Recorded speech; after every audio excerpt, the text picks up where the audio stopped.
Hello everyone, welcome to online learning platform Ganpat University. Myself Dr. Fodam Waghela, Assistant Professor at Subhadya Ben Suresh Chandra Institute of Physiotherapy. So we are going to learn about the Darshan Kadan, which is a topic of electrotherapy. So these are the content that we are going to learn in this lecture. First is introduction, second is definition, third is production, second parameters, physiological effects, therapeutic uses, methods of application, indications and contraindications. So we will start with the introduction. So basically Russian current are also known as the burst mode alternating current. So it is the Russian current has another name is burst mode alternating current. Basically, Russian current is a medium frequency current. Medium frequency current, which means the frequency range between 1000 Hz to 10,000 Hz. So, Russian current is a medium frequency current. Now, the founder of the Russian current, so who founded the Russian current? So, Dr. Yakov M. Korts and his co-workers has found the Russian current. Now, we are proceeding to the definition of the Russian current. So, it is defined as a time modulation form. What is time modulation? Time modulation means the currents varies with the time. So, as the time increases or decreases, the current will vary. So, it is defined as the time modulation form of burst electrical pulses. Burst means the group of the electrical pulses of continuous alternating current with the burst frequency of the 15 Hz. Here the frequency is for the burst frequency of not a whole frequency of the Russian current. So the burst frequency of 15 Hz and the burst duty cycle of 50%. So Russian current is a short pulses and so easily passed through the skin. It is a medium frequency current as we learned previously. Now the Russian current is mainly used for the muscle strengthening. So its ability, Russian current has the ability to generate a greater muscle force than the maximum voluntary muscle contraction. So this will gain the muscle strength and then after it is used for the management of the many athletic type of injury. Now, how the Russian current produced? The Russian current are produced through the Russian stimulators. So basically, there are two types of Russian stimulator. One is portable and the second one is cabinet.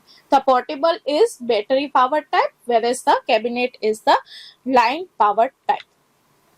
Now, next is the characteristics of the Russian current. First is the barrier frequency. Carrier frequency means the frequency of the whole Russian current, which is 2500 Hz, which is indicate as a medium frequency current. Now the second one is the burst frequency, which is 50 Hz. Next is the burst duration, which is 10 millisecond. Intensity is maximum tolerable intensity. On off time means the 10 millisecond the current will pass, that is on time, and 10 millisecond off time that the current will not pass. Next is the rest period is 50 seconds and the repetition are the 10 cycle. Next is the dosage. So we can give Russian current for 3 to 6 months. Next is the waveform. Waveform is the sinusoidal or a rectangular pulses. Next, number of phases. So there are biphasic, Russian current is biphasic, symmetrical and balanced. Next, duration of the treatment. So we can give 10 minutes of Russian current as a treatment protocol. Next, treatment protocol with Russian current has a ratio of 10 by 50 by 10. Means 10 muscle contraction or 10 second on time, whereas 50 means off time for 50 seconds or the rest period for the 50 seconds, and the next 10 is suggests that the 10 repetitions means 10 on time, 50 off time and 10 repetition. That is the protocol for the Russian current. Now next is the electrode placement. Next is the electrode placement. So we can place the electrode parallel to the direction of the muscle fibers. If the muscle fibers are placed in horizontally, then we can place the electrode in a horizontal manner. Next is the stimulation mode. So there are basically three stimulation mode. First is synchronous mode, second is reciprocal mode, and the third one is the overlapping mode. First is the synchronous mode, in which the both channels triggered simultaneously. Means current will pass in both channels. Whereas the reciprocal mode, channel 1 is on, then the channel 2 is off. And the third one is the overlapping mode, in which the channel 2 overlaps with on time and off time of the channel 1. So these are the three modes of the Russian current stimulation mode. So this is the image of the Russian current. So you all can see the burst, means the group of the electrical pulses. First 10 second is the burst. Next, interburst intervals means the off time. It means the 50 second, and then the burst will start again. So this is how the Russian current will pass. Now next point is the physiological effect. As I mentioned above, medium frequency current, Russian current, is mainly used for the muscle strengthening. So as we apply the Russian current to the skin, the medium frequency current depolarize the both sensory as well as the motor nerve fibers. Now this motor nerve fiber depolarization induces the activation of the type 2 muscle fibers. These motor nerve fibers will induces the activation of the type 2 nerve muscle fibers.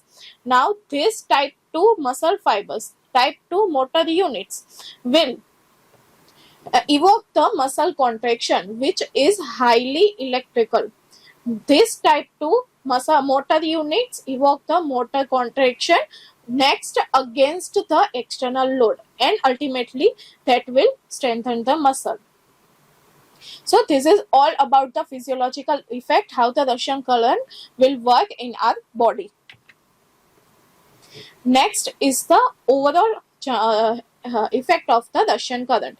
First is the contraction of the innervated or partially innervated muscle. Next is the decreased edema. Third is the decreased muscle spasm. Next is the decreased pain. Next, increased circulation. Then increased muscle strength, increased muscle speed, and the last one is the increased muscle endurance. Now the next is the therapeutic uses of the Russian current. So yes, Russian current can be used for the main three uses. First is to improve muscle strength, second is to reduce muscle spasm, and the third one is to reduce edema. The first use is to improve muscle strength. For the improvement of the muscle strength, there are certain parameter. First parameter is amplitude, which is tetanic muscle contraction. Second is pulse rate or burst frequency, which is between 50 to 70 hertz. Next is pulse duration, which is between 150 to 200 microsecond. Then the applied current during the volitional isometric in different range of motion, slow speed isokinetic, and short arc of movement. So here the 10 by 50 by 10 rule will applied. Next use is to reduce muscle spasm. So for the reduction of the muscle spasm, there are also certain parameters. For the amplitude, tetanic muscle contraction up to patient tolerance, pulse rate or burst frequency also between 50 to 70 hertz, pulse duration between 50 to 175 microsecond. Next is stimulation is applied to provide brief isometric contraction. Now here the on time is between 5 to 12 seconds, where the off time is between 8 to 15 seconds. Next, the last use is to reduce edema due to the lack of muscle contraction. So the parameters are, first is amplitude, slow visible muscle contraction. Next is pulse rate or burst frequency between 35 to 50 hertz. Next is pulse duration, which is around 400 microsecond, and on-off time, whereas the 1 to 2 second for on time and 1 to 2 second for off time, which promotes the muscle pumping. Whereas The treatment time is, overall treatment time is between 10 to 15 seconds per session. Now, next is the muscle method of application. So, electrodes are applied directly over the muscle belly and in the direction of the muscle fibers. Now, electrode placement, first is the monopolar, where only single electrode will apply. Second one is the bipolar, where two electrodes are applied. Third one is quadripolar, where four electrodes are applied. Fourth is the multipolar, more than four electrodes will apply, and the over the motor unit. Next is the indications. So as I mentioned above, Russian current is mainly used for the muscle strengthening. So it can be used for after the post knee ligament injury, post arthroscopic knee surgeries, for the muscle weakness after the construction or TKR or Bell's palsy had been done. Then PFPS means patellofemoral pain syndrome and ligament sprain and the muscle spasm. Now, second one is the contraindications. So, over the anterior cervical area, over the transthoracic area, over the lumbar or abdominal area during pregnancy.